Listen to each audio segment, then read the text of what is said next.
So friends, আবার একটি নতুন গল্প নিয়ে আপনাদের মাঝে হাজির হলাম। তো আজকের গল্পটি হলো সে আমার প্রেম, লেখিকা নুসরাত জাহান উর্মি। পর্ব 1। চারদিকে ঘন কালো অন্ধকার, আকাশে মস্ত বড় এক চাঁদ। সেই চাঁদের আলোয় আলোকিত চারপাশ। নদীতে পানি টলমল করছে। সেই নদীর পানিতে পা ডুবিয়ে বসে আছে একজন যুবক ও একজন কিশোরী। ছেলেটির গায়ে শুভ্র রঙা পাঞ্জাবি। সে মুগ্ধ নয়নে দেখছে তার প্রাণ প্রেয়সীকে।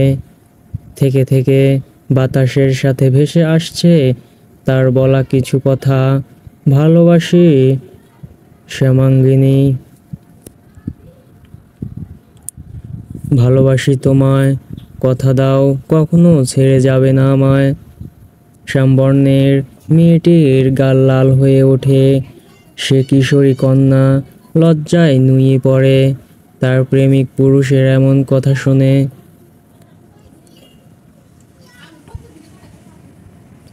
ছেলেটি এবার আলতো করে তার হাতটি ধরে, যেন একটু জোরে ধরলেই ব্যথা পাবে তার হৃদয়ের রানী।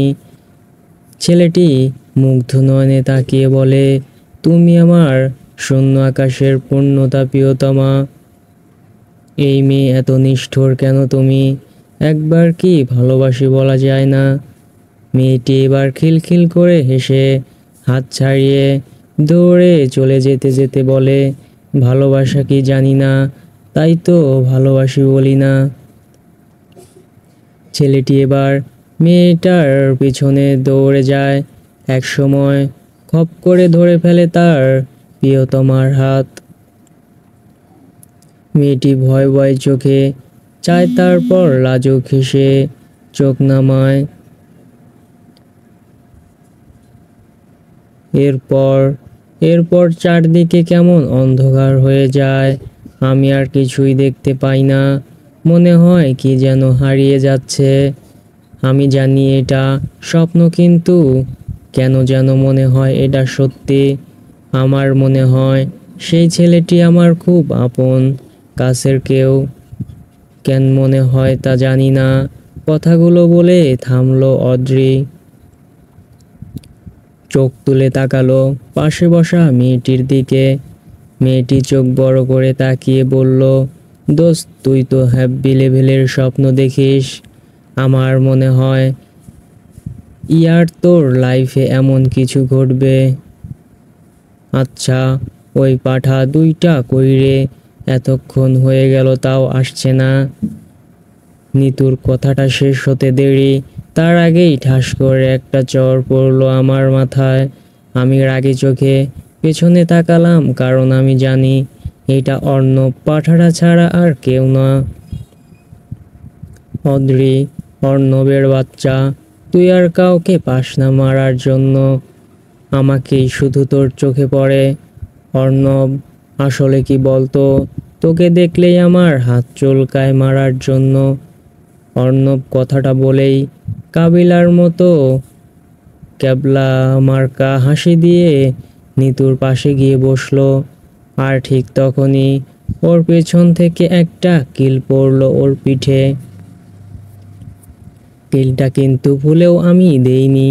পিছনে তাকিয়ে দেখলাম নীল চুলে হাত দিয়ে রাগী চোখে তাকিয়ে আছে আর বলছে, নীল, তোর সাহস তো কম না, তুই আমার জানকে মারিস। পচা নর্দমায় ফেলে দিয়ে আসবো তোকে আমি। নীলের কথা শুনে আমি হেসে উঠলাম। অর্ণব কিছু বলার আগেই নিতু মুখ ভেঙচি কেটে বলল, নিতু, আহা, আসছে আরেকজন জানের জন্য ঢং দেখাতে। জান নাকি সুপারি ছাড়া পান? এসব কি ধরনের কথাবার্তা? পাবলিক প্লেসে তুমি ওকে জান বলছো কেন? মানুষ কি ভাববে? নিতুর কথা শুনে আমরা মিটিমিটি হাসলেও নীল তেড়ে এসে বসলো। নীল, এই তোমার এত জলে কেন? হ্যাঁ, আমি আমার জানের হয়ে প্রতিশোধ নিচ্ছি, তোমার তাতে কি? কথাটা বলেই নীল আমার পাশে এসে বসলো। নীলের কথা শুনে নিতু আমতা আমতা করে বলল, নিতু, আরো আবু আমার কেন জ্বলবে? আমি তো শুধু পাবলিক প্লেসে এসব বলার জন্য বলেছি। তুমি ওকে জান বলো বা প্রাণ, তাতে আমার কিছুই যায় আসে না। নিতুর কথা শুনে নীল মুচকি হেসে আমাকে বলল, বুঝলে রে অর্দি, কারো বুক ফেটে তো মুখ ফোটে না। সে নিজেও জ্বলছে, আমাকেও পোড়াচ্ছে। বলি কি, ধরা দিলে কি হয়? নীলের কথা শুনে আমরা জোরে হেসে উঠলাম। আর নিতুর আগে ক্ষোভে ফুঁসছে, আর গাল দুটো লাল হয়ে গেছে। তার আগে নাকি লজ্জায়, ঠিক বুঝতে পারছি না। ওদের এমন অবস্থা দেখে এতক্ষণে অর্ণব মুখ খুলে বলল, অনেক হয়েছে, এবার ওর ক্লাসে যাই। আমরা সবাই একসাথে ক্লাসের দিকে রওনা দিলাম। আমি আদ্রিয়ানা অর্দি, আমি ইন্টার সেকেন্ড ইয়ারে পড়ি। আর এতক্ষণ যাদের সাথে কথা বলছিলাম তারা হলো আমার বেস্ট ফ্রেন্ড নিতু, নীল আর অর্ণব। এক একটা নমুনা, এক একজনের চরিত্র এক এক রকম, তবে এরাই আমার সুখের মূল। আমি বড় হয়েছি মামা বাড়িতে। বাবা মা ছোটবেলায় অ্যাক্সিডেন্টে মারা যায়, তখন আমার বয়স 6 বছর। তখনই মামা আমাকে নিয়ে যায়। মামি আমাকে অনেক ভালোবাসে। এই বাড়িতে সবাই আমাকে অনেক ভালোবাসে। আমার মামার 2 ছেলে 1 মেয়ে। বড় ছেলে আরমান ভাইয়া, যে বর্তমানে কানাডায় আছে, সেখানে বিজনেসের জন্য। আর ছোট ছেলে নীল আমার মামাতো ভাই ও বেস্ট ফ্রেন্ড। আমার মামার মেয়ের নাম শাকিরা। কোনো এক কারণে সে আমাকে পছন্দ করে না, তাই মিশেও না। এতে আমার খুব কষ্ট হয়। সবার সামনে আমাকে কিছু বলে, কিন্তু আড়ালে অপমান করতেও দ্বিধাবোধ করে না। এসব ভাবতে ভাবতেই আমাদের ক্লাসে এসে পৌঁছাই। আজ আমাদের ক্লাসে নতুন ইংলিশ টিচার আসবে শুনেছি। তিনি নাকি খুব রাগী। আমার ভাবনার মাঝেই ক্লাসরুমে প্রবেশ করলেন একজন সুদর্শন পুরুষ। গায়ে সাদা শার্ট, ব্ল্যাক প্যান্ট, হাতে কালো বেল্টের ঘড়ি, মাথায় ঝাঁকড়া সিল্কি চুলগুলো এলোমেলো হয়ে পড়ে আছে সামনের দিকে। ব্রাউন রঙের চোখের মনি, তার উপর চশমা পরেছেন। শক্ত চোয়াল, চাপদাড়ি, গায়ের রুটা একটু বেশি ফর্সা মনে হচ্ছে। এত সুন্দর কেন ছেলে হয়? ওনাকে দেখেই আমার বুকে কেন হাতুড়ি শাবল চালাতে শুরু হয়েছে। আমি হাঁ করে ওনার দিকে তাকিয়ে আছি। সবাই বসে থাকলেও আমি বসছি না দেখে নিতু টান মেরে আমাকে বসিয়ে দিল। আমার এখনো চোখের পলক পড়ছে না। জীবনের প্রথম ক্রাশটা বুঝি খেয়েই ফেললাম। এর আগে কখনো কোনো ছেলের দিকে তাকিয়েই দেখিনি, আর আজ হঠাৎ করেই কারো বাজখাই ধমকে আমার হুঁশ ফিরল। আমি অবাক হয়ে সামনে তাকিয়ে দেখি একটা মেয়ে থরথর করে কাঁপছে, আর কাঁপা কাঁপা গলায় বলছে, সরি স্যার, আমাকে মাফ করে দিন, আর কখনো এমন ভুল হবে না। মেয়েটা বারবার সরি বলছে, আর আমার ক্রাশ তাকে তখন বলল, আপনি এমন মনোভাব নিয়ে আপনি কিভাবে আসেন লেখাপড়া করতে? বাবা মা কষ্ট করে পড়াশোনা করাচ্ছে, তাদের কষ্টের মূল্য দিতে শিখুন।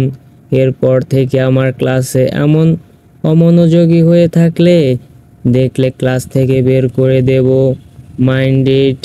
আমি এক কথা দুবার বলতে পছন্দ করি না। আমি তো হাঁ করে তাকিয়ে আছি। আয় হায়, কি স্টাইল কথা বলার! আমি যেন হাওয়ায় ভাসছি, চারপাশে রঙিন প্রজাপতি উড়ে বেড়াচ্ছে। মনে হচ্ছে কে যেন ফিস ফিস করে বলছে, প্রেমে পড়েছে মন, প্রেমে পড়েছে। ওমা, হঠাৎ করেই প্রজাপতিগুলো ভুস করে হাওয়ায় মিলিয়ে গেল, আর আমি নিতুর ডাকে কল্পনা থেকে বাস্তবে ফিরে আসলাম। পাশে তাকিয়ে দেখি নিতু আমার দিকে চোখ ছোট ছোট করে তাকিয়ে আছে আর বলছে, কিরে তোর কি হয়েছে? সামনের দিকে এভাবে হাঁ করে তাকিয়ে আছিস কেন? ডাল মে কুছ কালা হ্যায়। কথাটা বলেই নাকের উপর থেকে চশমাটা ঠেলা দিয়ে ঠিক করে নেয়। আমি ওর দিকে তাকিয়ে আমতা আমতা করে বললাম, আমার কি হবে? আমি তো ফিট আছি, একদম ঝাঁকানাকা। স্যারের কথায় আমি সামনে তাকিয়ে দেখি উনি বলছেন, আসসালামু আলাইকুম, আমি ফারহান আব্রাহাম শেখ। আমি আপনাদের নতুন ইংলিশ অ্যান্ড আইসিটি টিচার। দেখি আপনাদের মানুষ করতে পারি নাকি। আমার ক্লাসে ফাঁকিবাজি আমি একদমই বরদাস্ত করব না। এর পরিণাম যে কতটা ভয়াবহ হবে তা আপনারা ভাবতেও পারবেন না। কথাগুলো বলেই তিনি কেমন শীতল চোখে আমার দিকে তাকালেন, যেন এই চোখ কিছু একটা বলছে আমাকে। আমি বুঝলাম না সে চোখের ভাষা, কিন্তু ওনার কথা, শেষ কথাটা মনে পড়তেই ভয়ে গলা শুকিয়ে যায় আমার। কারণ আমি মোটামুটি টাইপের স্টুডেন্ট। পরীক্ষার 1 মাস আগে বইয়ের সাথে সাক্ষাৎ করে কোনো মতে পাশ করি আর কি। আমার খুব মনে হচ্ছে এই ফারহান আব্রাহাম শেখ নামক ক্রাশ খুবই জলদি বাসে পরিণত হতে চলছে।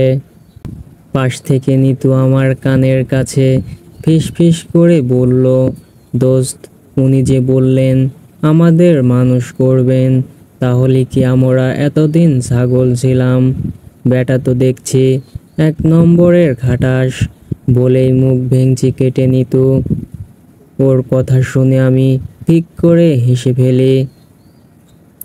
হাসিটাই বুঝি আমার জন্য কাল হয়ে দাঁড়ায়। নিতু আমাকে বারবার সামনে তাকাতে বলে। আমি হাসতে হাসতে সামনে তাকাতেই আমার হাসি বন্ধ হয়ে গেল। কারণ my crush boy mister Farhan Abraham Sheikh আমার দিকে চোখ লাল করে তাকিয়ে আছেন। উনি আমাকে ধমকের সুরে বললেন, দাঁড়ান। আমি ভয়ে ঠাস হয়ে দাঁড়িয়ে পড়লাম। ফারহান, হাসছেন কেন আপনি? এখানে কি কমেডি সিনেমা চলছে? আদ্রি, সরি স্যার, আমি আসলে মানে তেলাপোকা। হ্যাঁ, তেলাপোকা। ফারহান, হোয়াট? আপনি তেলাপোকা মানে? অদ্রি, না স্যার, আমি তেলাপোকা নই। আমি আসলে বলতে চাইছিলাম যে আমার পায়ের ওপর একটা তেলাপোকা উঠে পড়েছিল, তাই সুরসুরি লাগছিল, এজন্যই জোরে হেসে ফেলেছি। কথাটা বলেই ক্যাবলা মার্কা হাসি দেওয়ার আগেই আশেপাশের কয়েকজন মেয়ে তেলাপোকা তেলাপোকা বলে চিৎকার করে উঠল। আমি এবার দাঁত দিয়ে জিভ কামড়ে এক হাতে অর্ধেক মুখ ঢেকে নিলাম। এই রে গেছে সব। আদ্রি, তুই আর মানুষ হবি না। সব সময় ভুল জায়গায় ভুল কথা কেন বলিস তুই? আমার বিড়বিড় করার মাঝেই স্যার বাজখাই ধমকে বলে উঠলেন, সাইলেন্ট। ওনার এক ধমকে পুরো ক্লাস একদম চুপ হয়ে গেল। আমার বেচারা হাতটা তো একটুর জন্য লাফিয়ে বের হয়ে আসেনি। স্যারের কথায় আমার ধ্যান ভাঙলো। ফারহান, এরপর থেকে যেন এমন কিছু না দেখি।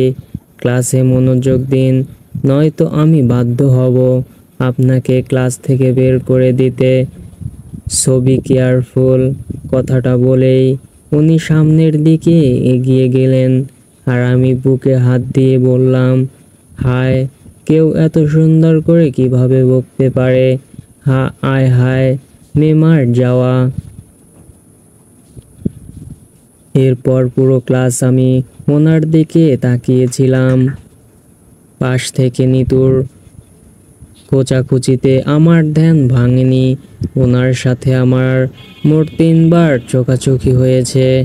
এর আর প্রতিবারই উনি স্বাভাবিকভাবেই চোখ ফিরিয়ে নিয়েছেন। তারপর উনি যখন ক্লাস শেষে বের হয়ে গেলেন, আমি দৌড়ে গিয়ে দরজায় ঝুলে পড়লাম। যতক্ষণ ওনাকে দেখা যায় ততক্ষণ তাকিয়েছিলাম। পিছনে ফিরে দেখি অর্ণব, নিতু আর নীল বুকে হাত গুজে চোখ ছোট ছোট করে আমার দিকে তাকিয়ে আছে। আমি আমতা আমতা করে ওদেরকে বললাম, কিরে, তো তোরা এভাবে কেন তাকিয়ে আছিস? বাই দা ভ্যাঙ্গা রাস্তা আমাকে কি খুব সুন্দর লাগছে? ওরা তিনজনই এইবার একসাথে বলে উঠল, কুছ তো গাড়বার হ্যাঁ। আমি এবার একদম নিষ্পাপ শিশুদের মতো মুখ করে বললাম, ওই কি হয়েছে? সব কিছু তো ঠিকঠাক আছে। তোরা কি বলছিস আমাকে একটু বুঝিয়ে বল প্লিজ। ওরা আবারও একসঙ্গে বলে ওঠে, বোঝনি তো, বোঝাবি তো তুই। আমি পিছনের দিকে যেতে যেতে বললাম, মানে? ওরা একসাথে বলে ওঠে, এই দাঁড়া, পেছাচ্ছিস কেন তুই? আমি ওদের হাব ভাব বুঝতে পেরে দিলাম এক দৌড়।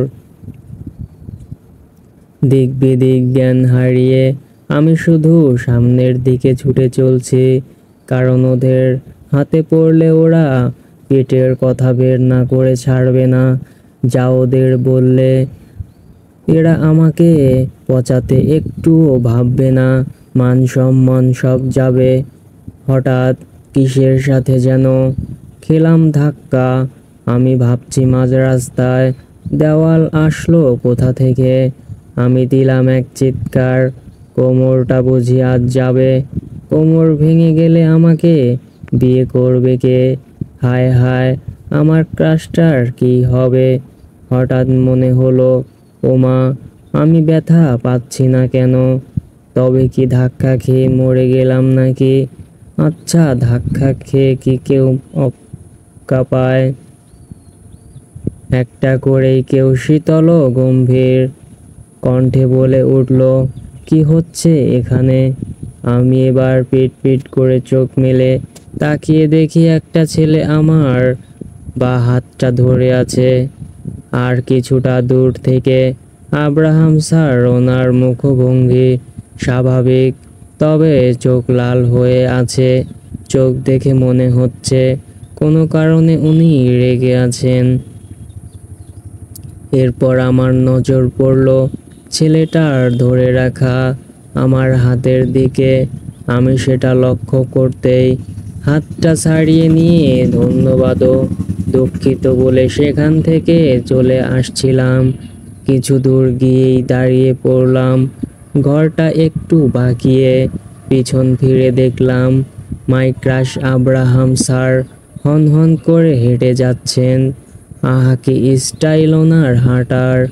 আমি বুকে হাত দিয়ে দেওয়ালে ঠেসে দাঁড়িয়ে বললাম বিড়বিড় করে, এত সুন্দর করে কেউ কিভাবে হাঁটতে পারে? তারপর সেখান থেকে বাড়ি ফিরে আসলাম। বাড়িতে ঢুকে দেখি সবাই কাজে ব্যস্ত। সার্ভেন্টরা এদিক ওদিক ছোটাছুটি করে সব কিছু গোছাচ্ছে। আমি এসব দেখে বুঝতে পারলাম হয়তো কেউ আসবে। তারপর নিজের রুমে চলে গেলাম। আমার সব কিছু যেমনই হোক না কেন, রুম গোছানো থাকা চাই। তারপর ফ্রেশ হয়ে একটা কালো কামিজ আর প্লাজো সাথে একটা ওড়না মাথায় দিয়ে বাইরে চলে আসলাম। ওদ্রি, মামুনি, মামুনি, আমার মামি মিসেস নীলিমা শেখ। মামুনি, খেতে দাও, ক্ষুধা পেয়েছে। মিসেস নীলিমা, একটু কষ্ট করে নিয়ে খেয়ে নে মা, আমি ব্যস্ত আছি। আমি আর কিছু বললাম না, বুঝতে পারছি না কারণ কি তাদের এই ব্যস্ততার। তারপর রুমে চলে আসলাম। কিছুক্ষণ ফোন চালিয়ে পড়তে বসলাম। বই নিয়ে মিনিট 20 মতো ঘাটাঘাটি করে বুঝতে পারলাম এসব আমার দ্বারা সম্ভব না, কারণ বিছানা আমাকে ডাকছে। এরপর বইটা বন্ধ করে ঠুস করে বিছানায় গিয়ে শুয়ে পড়লাম। এত পড়ে কি হবে, একদিন তো মরেই যাব, এবার একটা শান্তির ঘুম হবে। ঘড়িতে রাত 12:48 বাজে। নিতুর ফোনটা অনবরত ভাইব্রেশন করছে। স্ক্রিনে ভেসে উঠেছে 38 মিসড কল ফ্রম নীল। অপরদিকে নীল কলের পর কল দিয়েই যাচ্ছে, আর নিতু বারবার কেটে দিচ্ছে। এখন একটু নিতুর সাথে কথা না বললে নীলুর কিছুতেই ঘুম আসবে না। এটা রোজকার নিয়ম, প্রতি রাতে অন্তত 5 মিনিট নিতুর সাথে কথা না বললে ঘুমোতে পারে না নীল। প্রতিদিন নিতু একটু তালবাহানা করলেও কলটা ঠিকই ধরে। তখন নীল নিঃশব্দ কণ্ঠে ফিসফিস করে বলে, ভালোবাসি, ভালোবাসি নিতু পাখি। বলো না জান, ভালোবাসো আমায়, একটাবার বলো প্লিজ। ভালোবাসি তোমায়, তুমি নীলের বুকের রূপাঞ্জনা, ভালোবাসি তোমার প্রিয়তমা। কলের অপর দিকে নিতু চুপ করে রয়। লজ্জায় লাল হয়ে ওঠে মেয়েটি, শিহরণে গা ছমছম করে ওঠে। মাঝরাতে প্রেমিকের এমন আদুরে ডাকে কোন প্রেমিকাই বা পাগল না হয়ে থাকতে পারে। এভাবেই সময় গড়ায়। নিতুর ঘন ঘন নিঃশ্বাসের শব্দে বুক কেঁপে ওঠে প্রেমিকের, অদ্ভুত অনুভূতি বয়ে যায় হৃদয়ে। ঘন্টা দুয়েক পর নিতু ফিসফিস করে বলে রাখছে, ঘুমিয়ে যান। এতেই যেন নীলের প্রেমিক হৃদয়ে প্রশান্তির ঝড় বয়ে যায়। প্রায় 1 বছর যাবৎ এমনটাই ঘটছে, কিন্তু আজ কি এমন হলো যে নিতু ফোন ধরছে না? ভয়ে আর চিন্তায় নীলের ঘাম ঝরছে, রাতে শরীর কাঁপছে। অপরদিকে নিতু অভিমানী চোখে ফোনের দিকে তাকিয়ে আছে। সে পণ করেছে আজ কিছুতেই নীলের সাথে কথা বলবে না। ছেলেটা আচ্ছা ফাজিল, সবার আড়ালে ভালোবাসি ভালোবাসি বলে মুখে খই ফোটে, আর সকলের সামনে এমন ভাব করে যেন আমাকে চেনেই না। এসব ভেবে নিতু গাল ফুলিয়ে আছে। প্রায় 10 মিনিট হতে চলল, নীল আর কল দিচ্ছে না। এবার নিতুর কপালে চিন্তার ভাঁজ পড়ল। সে নখ কামড়ে বলল, নীল কল দিচ্ছে না কেন? এই রে ঘুমিয়ে পড়ল নাকি? তাহলে তো সর্বনাশ, এটা কিভাবে সম্ভব? এবার নিতু ছটফট করছে, হাতে ফোনটা নিয়ে ভাবলো একটা কল দেবে। অমনি মেজের শব্দে চমকে উঠল নিতু। ফোনটা ঠাস করে হাত থেকে পড়ে গেল। ফোনের স্ক্রিনে তাকিয়ে যা দেখলো তাতে যেন ওর পুরো দুনিয়া ঘুরে উঠল। তুই এক্ষুনি বারান্দায় আসবি, নয়তো আমি তোর রুমে চলে এসে জড়িয়ে ধরে চুমু খাবো। তার জন্য তুই দায়ী থাকবি। মেসেজটা দেখে নিতুর হার্ট যেন বের হয়ে আসার জোগাড়। চোখ বড় বড় করে তাকিয়ে কোনো রকমে গলায় ওড়না জড়িয়ে দৌড়ে গেল বারান্দায়। রাস্তার অপর দিকে নীল বাইকে ভর দিয়ে দাঁড়িয়ে আছে। এলোমেলো চুল, গায়ে অ্যাশ কালারের টি শার্ট আর থিক 3/4 প্যান্ট। দেখেই বোঝা যাচ্ছে কতটা চিন্তায় ছিল বেচারা। নিতুর এখন নিজের ওপরই রাগ হচ্ছে। কেন করতে গেল এমন? তার জন্যই তো নীলের এতটা সাফার করতে হয়েছে। একে অপরের দিকে তাকিয়ে আছে দুজন তৃষ্ণার্ত প্রেমিক প্রেমিকা, যাদের প্রেমটা এখনো অপ্রকাশিত। কিছুক্ষণ পর নিতুর ফোনে মেসেজ আসলো, রুমে যাও, আর কখনো এমন করলে ওয়ার্নিং দেব না, ডিরেক্ট চুম অ্যাকশন হবে। তাও ওই গোলাপ রাঙা গালে। মেসেজটা পড়ে লজ্জায় নিতুর গাল লাল হয়ে ফুটে ওঠে। সামনে তাকিয়ে দেখে নীল ঠোঁট কামড়ে হাসছে। তারপর একটা ফ্লাইং কিস দিয়ে বাইরে উঠে বসলো।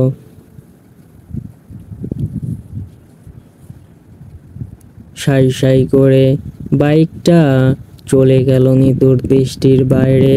নিতু সেদিকেই তাকিয়ে রইল কিছুটা সময়, তারপর রুমে চলে গেল। চারপাশে ঝিরিঝিরি বৃষ্টি পড়ছে। খোলা মাঠে একটা বকুল ফুলের গাছ, সাথে আছে কিছু কদম আর কৃষ্ণচূড়া ফুল গাছ। সেখানে দাঁড়িয়ে আছে একটা মেয়ে, বাতাসে উঠছে তার ঢেউ খেলানো কমর সমান চুল। সে বকুল ফুল কুড়িয়ে নিজের ওড়নায় রাখছে। একটু পরে তার পাশে এসে দাঁড়ালো একজন সুঠামদেহী সুশী যুবক। সে মুগ্ধ চোখে দেখছে তার প্রাণপ্রিয় শিখে। মেয়েটি একটু পর ছেলেটির কাছে এসে হাত জড়িয়ে ধরে মিষ্টি করে হেসে বলল, আমি বকুল ফুলের গাজরা বানাবো, আপনি আমার খোঁপায় গেঁথে দিবেন প্লিজ। ছেলেটি এবার মেয়েটির গালে আলতো করে ঠোঁট ছুঁয়ে বলল, আমার হৃদয়ের রানীর আবদার পূরণ করব না এটা কি হয়? ধরে আমার কয়টা মাথা? তবে একটা শর্ত আছে। মেয়েটা উৎসুক চোখে তাকিয়ে। ছেলেটি বলল, কথা দিতে হবে এই খোঁপায় গাজরা বাঁধার অধিকার আর কেউ পাবে না। এ অধিকার শুধু আমার আজীবনের জন্য।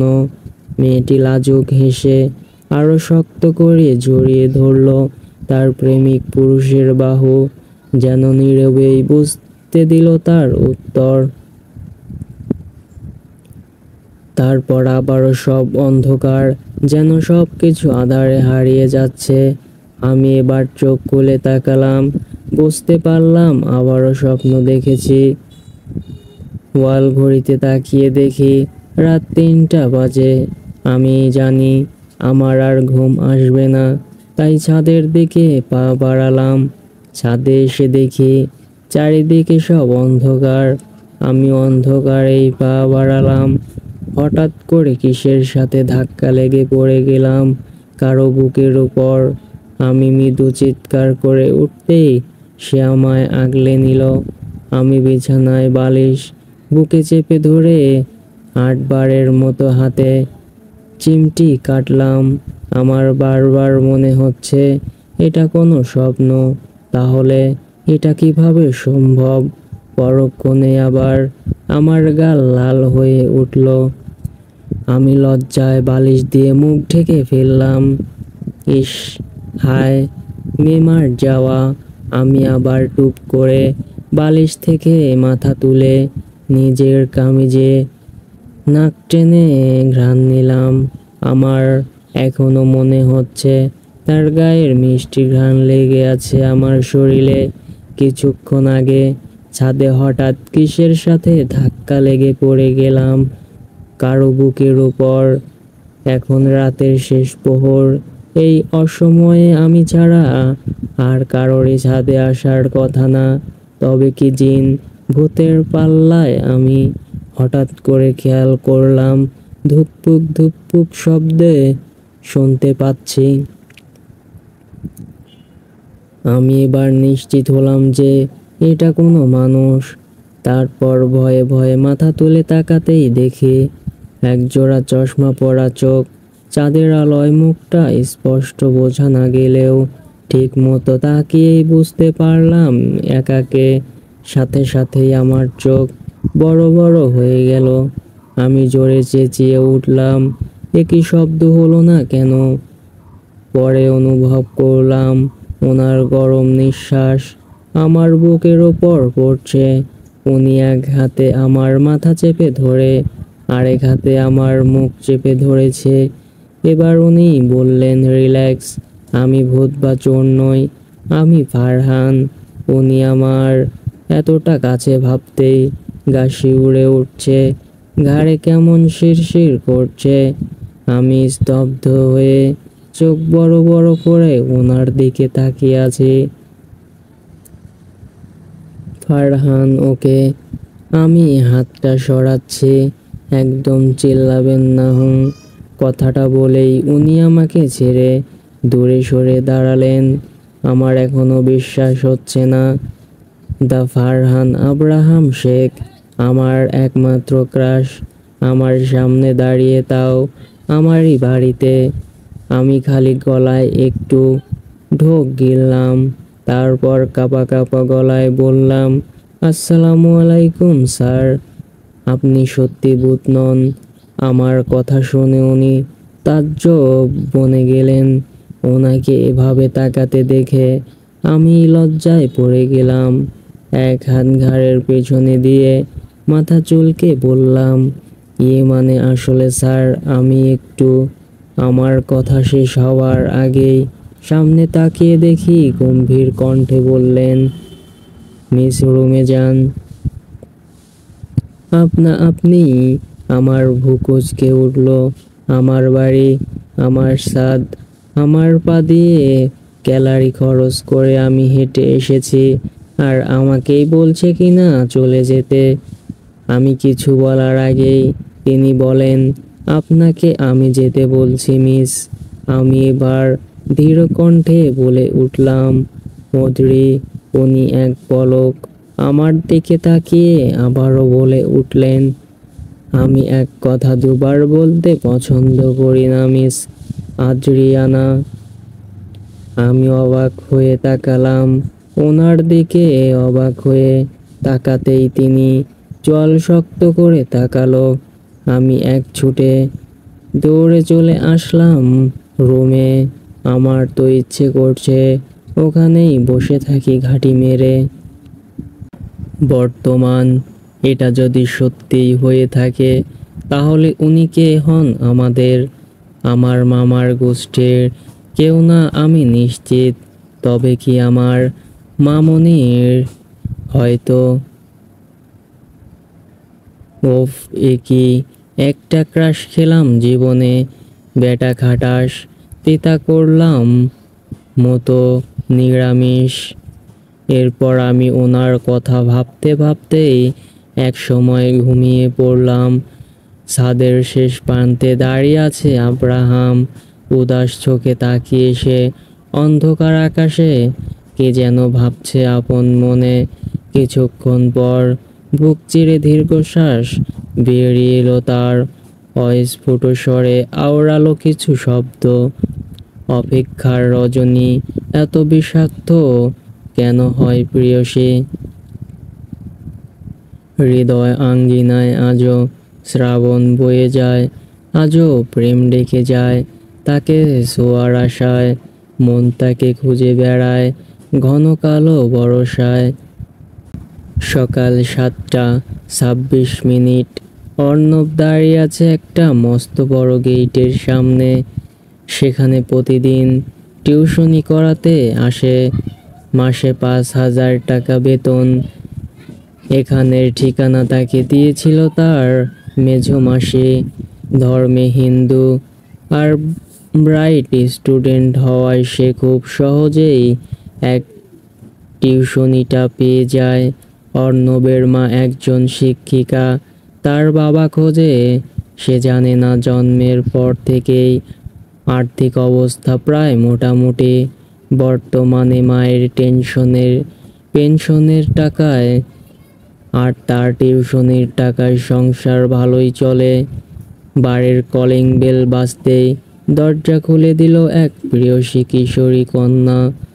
কোমর পর্যন্ত চুল গুলো একপাশে বেলি করে রাখা, কাজল কালো দু চোখের দিকে প্রথম যেদিন তাকিয়েছিল সেদিন প্রথমবারের মতো সে কোনো নারীর প্রতি কিছু অনুভব করেছিল। এই মেয়েটাকে দেখলেই তার বুক ধড়ফড় করে, গলা শুকিয়ে আসে, তাই কখনো চোখ তুলে তাকায় না সে সুনয়নার দিকে। তাকে দেখেই মেয়েটা মিষ্টি করে হেসে বলল, স্যার এসেছেন আপনি? এত লেট করলেন যে? মেয়েটার ঠোঁটে হাসি থাকলেও চোখ দুটি অভিমানী। এ দু চোখের ভাষা অর্ণব বোঝে, তবে এ অবাধ্য অনুভূতিকে প্রশ্রয় দেওয়ার সাহস যে তার নেই। অবন্তিকা রায় ধন্যমান্য বিজনেসম্যানের অভিমন্যু রায়ের একমাত্র ছোট কন্যা, সোনার চামচ মুখে নিয়ে জন্মেছে। তবে মেয়েটার রান্নার হাত অসাধারণ, শখ করে নাকি রান্না শিখেছে। তার কথার বিপরীতে অর্ণব গম্ভীর মুখে বলল, রাস্তায় জ্যাম ছিল। ওকে আর কিছু বলার সুযোগ না দিয়ে অর্ণব চলে গেল অবন্তিকার রুমে। মেয়েটা ছল ছল চোখে বুকে হাত দিলে বলে, এত অবহেলা আমার প্রাপ্য ছিল? কেন এত অবহেলা আমার বুঝিতেই পারল? 2 ঘন্টার পড়া ব্যতীত আর কোনো কথা হলো না। একজন চুপ রইল নিজের অনুভূতি সামলাতে ব্যর্থ হয়ে, আর অপরজন চুপ রইল অভিমানের পাহাড় জমিয়ে। তারপর অর্ণব পড়া দিয়ে চলে গেল। মেয়েটা উদাস চোখে তাকিয়ে রইল সে পথের দিকে, মনে একটাই ইচ্ছে, শুধু একবার সে নিষ্ঠুর মানব ফিরে তাকাতে। কাছে এসে কানে ঠোঁট চুইয়ে দিয়ে ফিসফিসিয়ে বলবে, ভালোবাসি, হৃদয়স্পর্শী ভালোবাসি। কৃষ্ণচূড়া গাছের নিচে একা বসে বাদাম খাচ্ছে নিতু, আর বক বক করে বকে চলেছে সবাইকে। কারণ আজকে কথা ছিল সবাই আগে আগে আসবে, অথচ এখন 20 মিনিট হতে চলল, কারো টিকিটাও দেখা যাচ্ছে না। তখন কেউ এসে তার কানের কাছে ভো করে চেঁচিয়ে উঠল। ফলে নিতু ভয়ে লাফিয়ে উঠল। হাতে থাকা বাদামের খোসা ছিঁড়িয়ে পড়ল কোলের ওপর। আতঙ্কিত হয়ে কিছু বলার আগেই তার এক পাশে বসলাম আমি, আর অন্য পাশে অর্ণব। নিতুর ভীতু ফেস দেখে আমরা খিলখিল করে হেসে উঠলাম। নিতু এবার রেগে দুজনের পিঠে ঠাস ঠাস দুটো কিল বসিয়ে অসভ্য ভাষায় 2টি গালা দিল। তখনই পিছন থেকে নীল বলে, হায় হায় অদ্রি রে, পোড়া কপাল আমার, এমন গালাজ দেওয়া মেয়ে আমার কপালে জুটল। নিতু এবার নীলের দিকে চোখ গরম করে তাকাতেই নীল চোখ টিপে হাসে। নিতু এবার আগে ফুঁসতে ফুঁসতে বলে, বাল, তোদের কখনো বিয়ে হবে না, আমি অভিশাপ দিলাম। বিয়ে হলেও বাসর হবে না, ফাজিলের দল। ওর কথা শুনে নীল হাত দিয়ে মাছি তাড়ানোর মতো করস বলে, শকুনের দোয়ায় গরু মরে না। অদ্রি জান, আমার একটু সাইড দে তো। তোর পাশে আগুন বসে আছে, তার উত্তাপে আমি জ্বলে পড়ে যাচ্ছি। এত রাগ নিয়ে ঘুমাই কিভাবে? নিতু, আমার রাগ নিয়ে আমি শান্তিতে ঘুমাই, তাতে আপনার কি সমস্যা? সমস্যা হলে আমার জামাইয়ের হবে, তাই আপনাকে ভাবতে হবে না। পাশ থেকে অর্ণব এবার বলে ওঠে, একদম হক কথা কইছ বইন, আমি তোরে সহমত প্রকাশ করিতেছি। নীলবাবু, তোর কিসের সমস্যা রে? তুই বেটা চুপ থাক আর ঘাস কাট। আমার বোনের জন্য জামাই খুঁজবো আমি।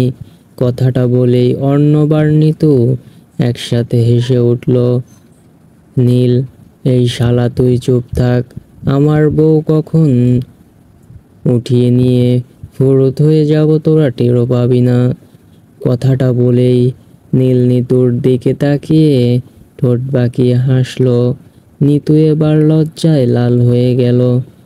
আর আমি একা অবলা প্রাণী নীরব দর্শকের মতো চেয়ে আছি। এরপর নিতু হঠাৎ আমাকে ঝাপটে ধরল। সবার ধ্যান এবার আমার দিকে। আমি ভ্রুকুঁচকে তাকিয়ে বোঝার চেষ্টা করছি ও মনে মনে কি পাকাচ্ছে। নিশ্চয়ই কোনো ঘবলা আছে। নিতু আমার গাল টেনে বলল, অদ্রি বেবি, এখন ভালো মেয়ের মতো বলে ফেলো তো, নতুন স্যারকে দেখে তোমার মনে কয়টা লাড্ডু ফুটেছে। আমি এবার বুঝতে পারলাম আর লুকোনো সম্ভব না। তাই দুই হাতে মুখ ঢেকে একটু লজ্জা লজ্জা ভাব নিয়ে বললাম, দোস্ত, আমার কি দোষ বল? বেহায়া মনটা ওনাকে দেখার পর থেকেই কেমন লাফালাফি শুরু করেছে। আমি টেনে হিচড়েও নিজের কাছে রাখতে পারলাম না। হারিয়ে ফেললাম মনটাকে। এখন কি হবে আমার? কথাগুলো বলেই আমি দুঃখিনী ভাব নিয়ে নিতুর কাঁধে মাথা রাখলাম। নিতু, দোস্ত, নো টেনশন, আমরা আছি না। দরকার পড়লে ব্যাটাকে ধরে বেঁধে নিয়ে আসবো। তারপর বিয়ে দিয়ে তোর সাথে বাসর ঘরে পাঠিয়ে দেব। আর আমি তো নিজেই ওনাকে দেখে ক্রাশ খেয়েছিলাম। কি হ্যান্ড! বলতে বলতেই নিতুর চোখ পড়ল নীলের ওপর। নীল রাগে লাল হয়ে যাচ্ছে। বেচারি শুকনো গলায় বিষম খেলো কথাটা, আর শেষ করতে পারল না। তখনই ক্লাসের ঘন্টা পড়ল।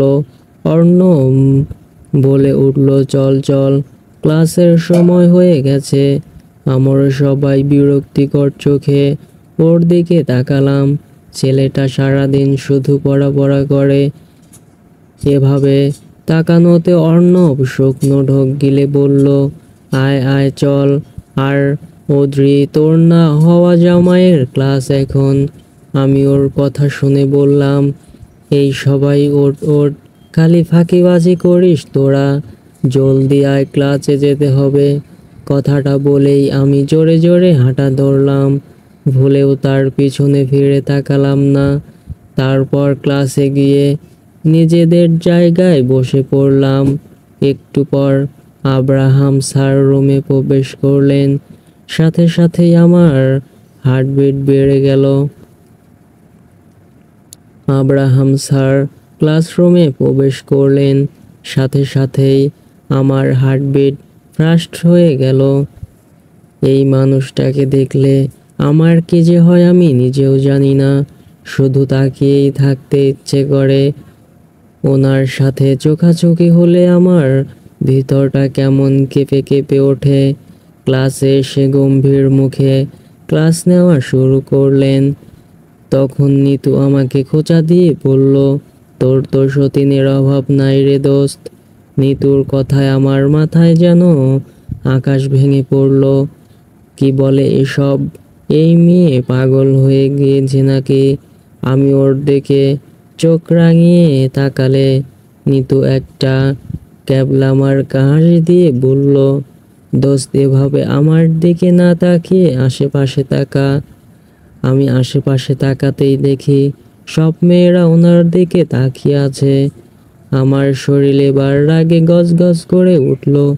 ওদের কত বড় স্পর্ধা আমার না হওয়া বাচ্চাদের আব্বুর দিকে নজর দেয়। আবার ওনার দিকে তাকাতেই আমার মুখটা অসহায় হয়ে গেল। এই মেয়েদেরই বা কী দোষ? এত হ্যান্ডসাম কেউ কিভাবে হতে পারে? কে বলেছে ওনাকে এত হ্যান্ডসাম হতে? আমি অভিমানে গাল ফুলিয়ে ওনার দিকে তাকালাম। তখনই ওনার সাথে আমার দৃষ্টি বিনিময় হলো। কবে যে মন বিনিময়টা হবে? ক্লাসের প্রায় শেষের দিকে। পড়ায় আমার একটু মনোযোগ নেই। আমি একবার ওনার দিকে তাকিয়ে অভিমানে গাল ফুলিয়ে জানালার বাইরে তাকালাম। প্রায় মিনিট পাঁচেক পর একটা গোল করা কাগজের টুকরো আমার মাথায় এসে পড়ল। আমি অবাক হয়ে সামনে তাকালাম। আব্রাহাম স্যার আমার দিকে চোখ লাল করে তাকিয়ে থেকে বললেন, দাঁড়ান। আমি এখনো ফ্যাল করে তাকিয়ে আছি। উনি এবার দরাজ কণ্ঠে বললেন, মিস আদ্রিয়ানা, আপনাকে দাঁড়াতে বলছি আমি। আমি সাথে সাথে ঠাস করে দাঁড়িয়ে পড়লাম। ভয়ে আমার শরীরের লোম দাঁড়িয়ে যাচ্ছে। আমি কোনো রকম তোতলিয়ে বললাম, স্যার স্যার, আমি কি করেছি? ফারহান, আপনাকে আমি আগেও বলেছি, আমার ক্লাসে আমি অমনোযোগী হয়ে থাকলে ছাড় দেব না। যান, বোর্ডের সামনে গিয়ে দাঁড়ান। ক্লাস শেষ হওয়ার আগ পর্যন্ত বোর্ডের সামনে দাঁড়িয়ে থাকবেন আর পড়ায় মনোযোগ দিবেন। এমন অপমানের কারণে আমার জায়গায় অন্য কেউ হলে হয়তো বা রাগ করতো, তবে আমার বিন্দুমাত্র খারাপ লাগছে না। আমার তো খুশিতে নাচতে ইচ্ছে করছে, কারণ ওনাকে এতটা কাছ থেকে যে দেখতে পারবো। কিন্তু ভেতরের খুশিটা আমি কাউকে বুঝতে না দিয়ে মুখটা ছোট করে বোর্ডের সামনে গিয়ে দাঁড়ালাম। কিছু মেয়েরা আমাকে নিয়ে হাসাহাসি করছে। আমি শুধু মনে মনে বললাম, তোমাদেরকে তো পরে দেখে নেব, ডাইনির দল। পুরো ক্লাস আমি ওনার দিকে তাকিয়েই ছিলাম। হাতে মার্কার নিয়ে হেঁটে হেঁটে কথা বলা, মাঝে মাঝে ভ্রু কুঁচকিয়ে নেওয়া, চুলের ভেতর হাত বুলিয়ে দেওয়া, ওনার লালচে গোলাপি ঠোঁট দুটোর নাড়িয়ে যখন কথা বলেন, আমার গলা শুকিয়ে আসে। ক্লাস শেষে যাওয়ার সময় স্যার আমার দিকে শীতল দৃষ্টিতে তাকিয়ে বললেন, এরপর থেকে এমন করলে এর শাস্তি আরো ভয়াবহ হবে। কথাটা বলেই তিনি হন হন করে চলে গেলেন, আর আমি দৌড়ে গেলাম দরজায়। ঝুলে পড়ে ওনার যাওয়ার দিকে তাকিয়ে বললাম, এমন শাস্তি আমি রোজ পেতে চাই। কেউ এত সুন্দর করে থ্রেড কিভাবে দিতে পারে? তারপর একে একে সব ক্লাস শেষে আমরা বেরিয়ে পড়লাম। আমরা সবাই গিয়ে বসলাম কৃষ্ণচূড়া গাছটার নিচে। অর্ণব আমার দিকে মায়াভরা দৃষ্টিতে তাকিয়ে বলল, এই জন্যই বলি ক্লাসে একটু মনোযোগ দে। কথা তো শুনিস না? আজকে কতক্ষণ দাঁড়িয়েছিলি? পা ব্যথা করছে তাই না? নীতিও হায় হতাশ করে বলল, এই বেটাই তো সেই লেভেলের খাটাস রে। তুই বিয়ে করলে আমরা তো দুলাভাই ডাইকা একটুও মজাও করতে পারবো না। আমার কত শখ ছিল তোর বাসর রাতে তোর আর তোর জামাইয়ের মাঝে গিয়ে বসে থাকবো। এখন তো দেখা যাবে। এই বেটায় আমারে এক ধমক দিয়া হার্ট অ্যাটাক করাই ফেলবে। নিতুর কথা শুনে আমি তাজ্জব বনে গেলাম, আর নীল আর অর্ণব হাহা করে হেসে ফেলল। শেষে আমিও হেসে ফেললাম। এমন বান্ধবী জীবনে থাকলে আর কি লাগে বাঁশ খাওয়ার জন্য। আর ঘন্টাখানেক আড্ডা দিয়ে আমরা বাসার উদ্দেশ্যে বেরিয়ে পড়লাম। আমি আর অর্ণব আগে আগে যাচ্ছি।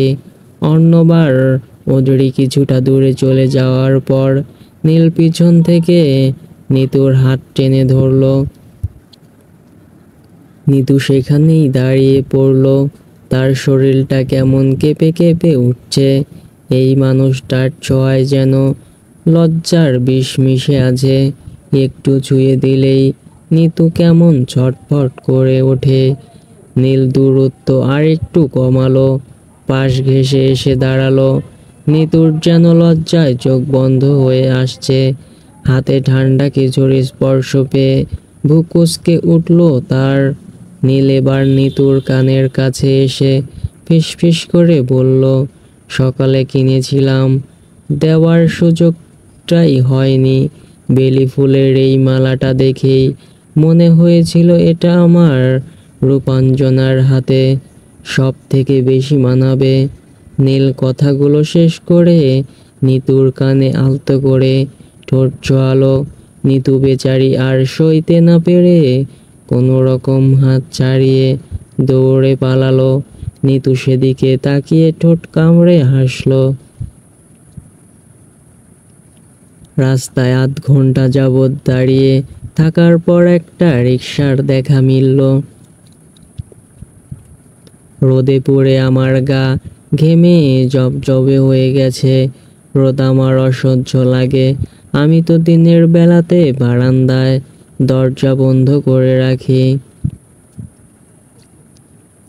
বাড়িতে ঢুকে কোনো রকম ব্যাগটা ছুঁড়ে মারলাম। সেটা গিয়ে পড়লো সোফার উপর।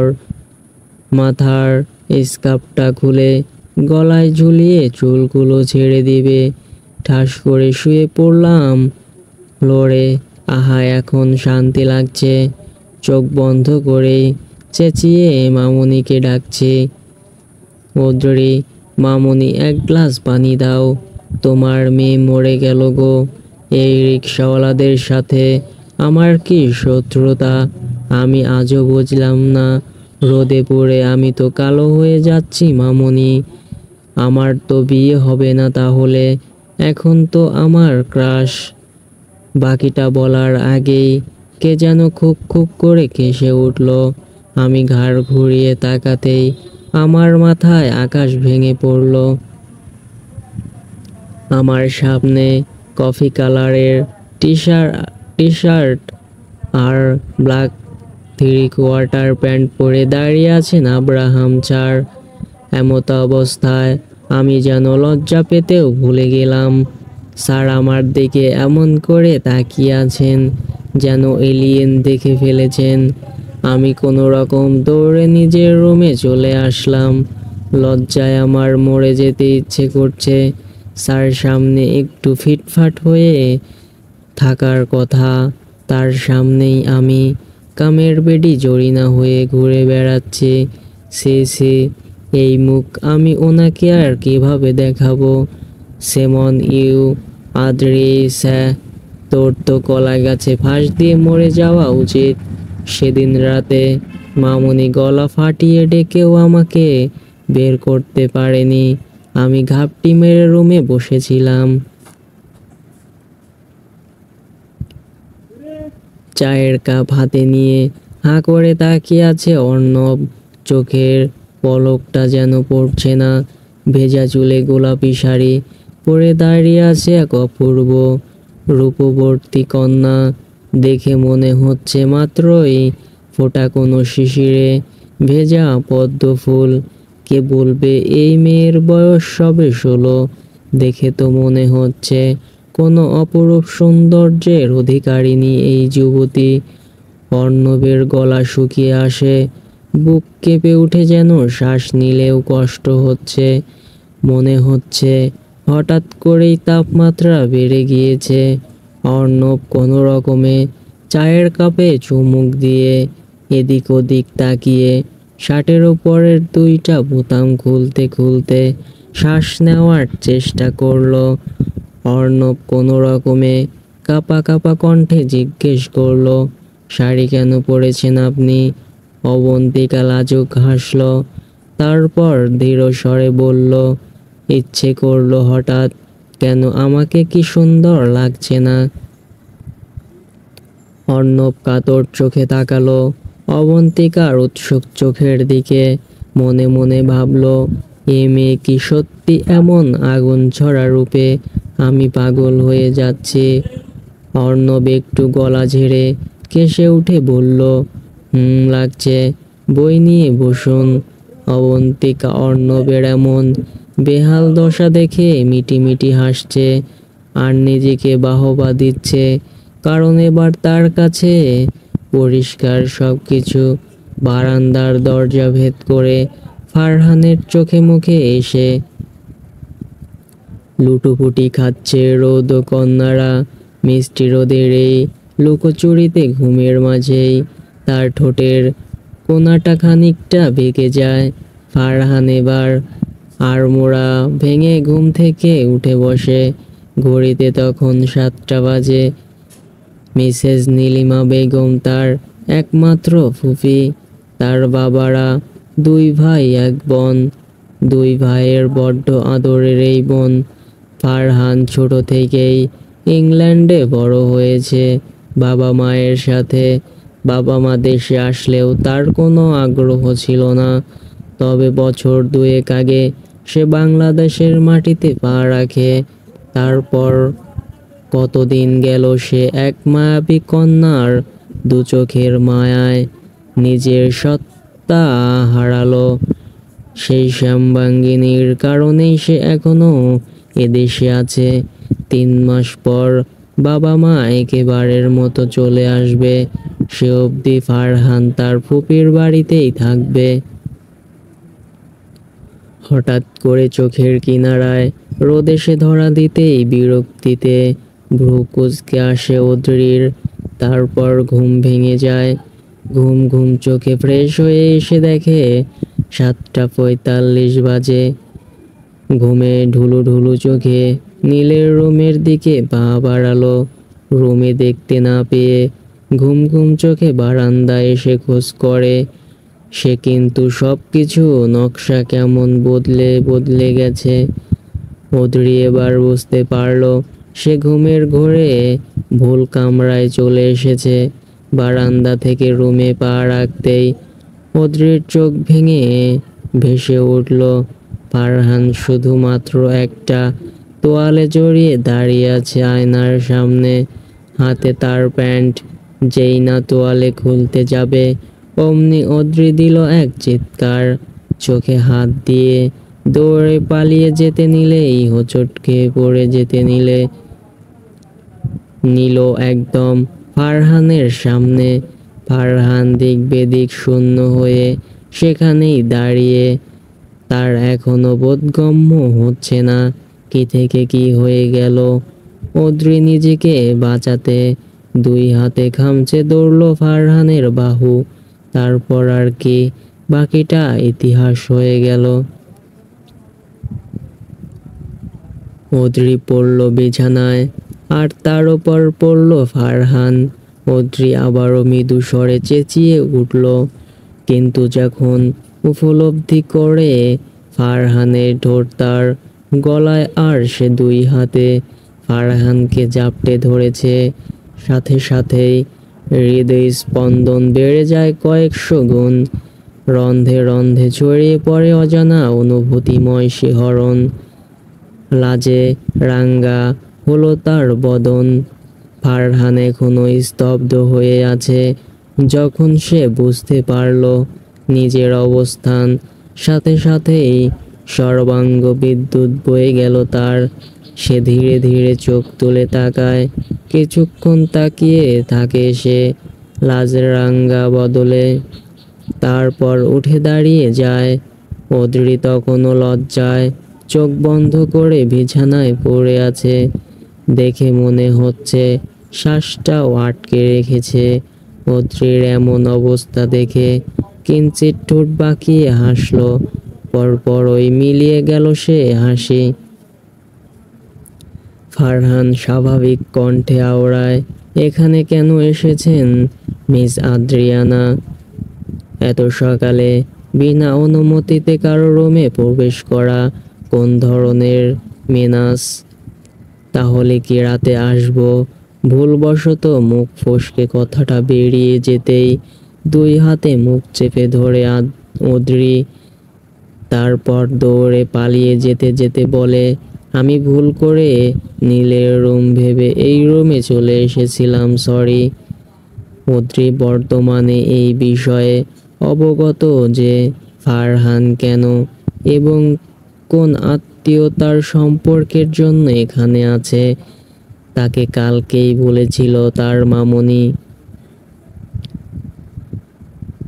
তাই সে আর কোনো প্রশ্ন না করেই দৌড়ে পালালো। রুমে এসে নিজের গালেই চড় বসালো এমন বোকামির জন্য। অদ্রির মন চাচ্ছে যেই জায়গায় তার আব্রাহাম স্যারের ঠোঁটের স্পর্শ লেগেছে সেটুকু স্থান কেটে আলমারিতে লুকিয়ে রাখতে, যাতে তার আব্রাহাম স্যারের স্পর্শ কখনোই মুছে না যায়। অপরদিকে অদ্রির চলে যাওয়ার পর কিছু সময় ফারহান স্তব্ধ হয়ে দাঁড়িয়ে রইল।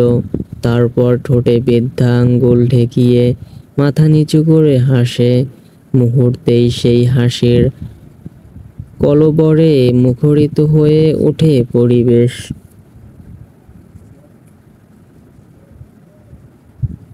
ব্রেকফাস্ট টেবিলে খাবার প্লেটে চামচ দিয়ে টুং টুং শব্দ করছে নীল। তা দেখে অতিষ্ঠ চোখে তাকালো অদ্রি। হাতে থাকা আপেলটা ছুঁড়ে মারলো নীলের মাথা বরাবর। নীল সেটা ক্যাচ করে দাঁত বের করে হাসলো। তারপর বলল, সকাল সকাল ফারহান ভাইয়ের রুমে থেকে ক্লাসিং করতে করতে দৌড়ে চলে যাচ্ছিলি। আমি কিন্তু দেখেছি। হা হা, তা কোন অকাজটা ঘটিয়ে নিজের মন সম্মান ডোবালি বলতো? তখনকার কথা মনে পড়তেই লজ্জামুখ লাল হয়ে আসলো তার। তাই রাগে হাতের মুঠোয় থাকা কলাটাও ছুঁড়ে মারলো নীলের দিকে। অতঃপর দাঁত চিবিয়ে বলল, নীলের বাচ্চা, নিতুকে তোর এক্স মাস্তানসার কথা বলে দেব ভাবছি। তবে এইবার ক্যাচটা ধরে অন্য কেউ। অদ্রি মাথা নিচু করে তাকিয়ে দেখে ফর্মাল ড্রেস পরিহিত তার আব্রাহাম স্যারকে। নিতু পরপর ওই মাথা নিচু করে নেয়, যেন এখন মাথা তুলে তাকালেই দুনিয়া ধ্বংস হয়ে যাবে। সকালের কথা মনে পড়তেই আবারও শিহরণে গা শিউরে ওঠে তার। জলদি খাওয়া শেষ করে সবার আগেই বেরিয়ে পড়ে ক্লাসের বাহানায়। পিছন থেকে নীল চেঁচিয়ে দাঁড়াতে বলল, কে শোনে কার কথা। তবে যাওয়ার আগে আর চোখে দেখতে ভুলল না আব্রাহামকে। আজকে আব্রাহামের ক্লাসে একদম ভদ্র হয়েছিল অদ্রি, কারণ এমনিতেই দুদিনে নিজের যথেষ্ট সম্মান খুইয়ে ফেলেছে সে। তাই আর কিছু চায় না। যথারীতি ক্লাস শেষ হবার পর সবাই গিয়ে বসলো কৃষ্ণচূড়া গাছের নিচে। নিতু গরমে হাঁসফাঁস করছে। গরমে নিতুর করুণ অবস্থা দেখে নিজ উদ্যোগে সবার জন্য আইসক্রিম কিনে আনে নীল। রূপঞ্জনার কষ্ট যে তার পরনে সহে না। আইসক্রিম দেওয়ার বাহানায় আঙ্গুল ছুঁয়ে দেয় নিতুর। ছোঁয়ায় হালকা কেঁপে ওঠে তার সর্বাঙ্গ। লজ্জা নিবারণে চোখ ঘুরিয়ে ওনার দিকে তাকালো আর নীল সে তো চূড়ান্ত ফাজিলের মতো মিটি মিটি চোখে হাসছে। আর ওদের এই কাহিনী দেখে চেঁচিয়ে উঠল অর্ণব, এই তোদের লজ্জা কি? বাজারে বিক্রি করে আসছিস আমার মতো মাছুম নিষ্পাপ সিঙ্গেল ছেলেটার সামনে। এমন চোখে চোখে ফিরিত করতে তোদের লিভারে আটকায় না। ওর এমন কথায় হেসে উঠলাম আমরা আর নিতু। রাগে ধুম করে কিল বসালো অর্ণবের পিঠে। অর্ণব আরো জোরে জোরে হেসে উঠল। তখনই নিতুর ফোনে কল আসলো, বাড়ি যেতে হবে তার। নিতু বিদায় নিয়ে সামনে এগুতে যায় আর পিছু ছোটে নীল। ওদের এই দুষ্টু মিষ্টি ভালোবাসা দেখে আমার হৃদয়ে প্রশান্তির স্রোত বয়ে যায়। এবার শুধু এদের দুটোতে বেঁধে দিয়ে বিয়ে দিতে পারলেই হলো। অর্ণব অনবরত টিস্যু পেপার দিয়ে ঘাম মুছছে। অবন্তিকা মেয়েটা দিন দিন কেমন বড় হয়ে যাচ্ছে। ওকে দেখলেই এখন বুকের সাথে জড়িয়ে রাখতে ইচ্ছে করে। গাঢ় কাজলের চোখে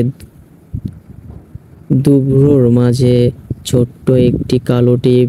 বর্তমানে এই কালো টিপটা তাকে বড্ড পীড়া দিচ্ছে, বারবার শুধু ঠোঁট ছোঁয়াতে ইচ্ছে করছে সেথায়। অর্ণবের এমন অবস্থা দেখে মিটিমিটি হাসে অবন্তিকা। বেচারা এসি রুমেও বসে বসে ঘামছে। অবন্তিকা পণ করেছে এভাবে রুমের আগুনে জ্বালিয়ে হলেও অর্ণবকে তার চাই। তাই মানুষটাকে ঘিরেই তো তার মতো অনুভূতি। তাকে পাওয়ার জন্য সব কিছু করতে পারবে সব। হঠাৎ নীরবতা ভেঙে অবন্তিকা জিজ্ঞেস করে, স্যার, একটা ছেলে যদি একটা মেয়েকে প্রপোজ করে তাহলে সেই মেয়েটার কি করা উচিত? অবন্তিকার এমন কথায় সচেতন চোখে তাকায় অর্ণব। মাথায় ভাবনা আসে, হয়তো অবন্তিকাকে কেউ প্রপোজাল দিয়েছে। কথাটা মনে করতেই রাগে তার চোয়াল কঠিন হয়ে আসে। ইচ্ছে করে ছোট পাখিটাকে একেবারে নিজের করে নিতে। আপনার এখন পড়ার বয়স, প্রেমের না। সব কিছুর একটা সঠিক বয়স থাকে। সময় আসুক, যা চাইছেন বিনা বাক্যে তা আপনার হবে। কথাটা বলেই অর্ণব পড়া দিয়ে বেরিয়ে যায়।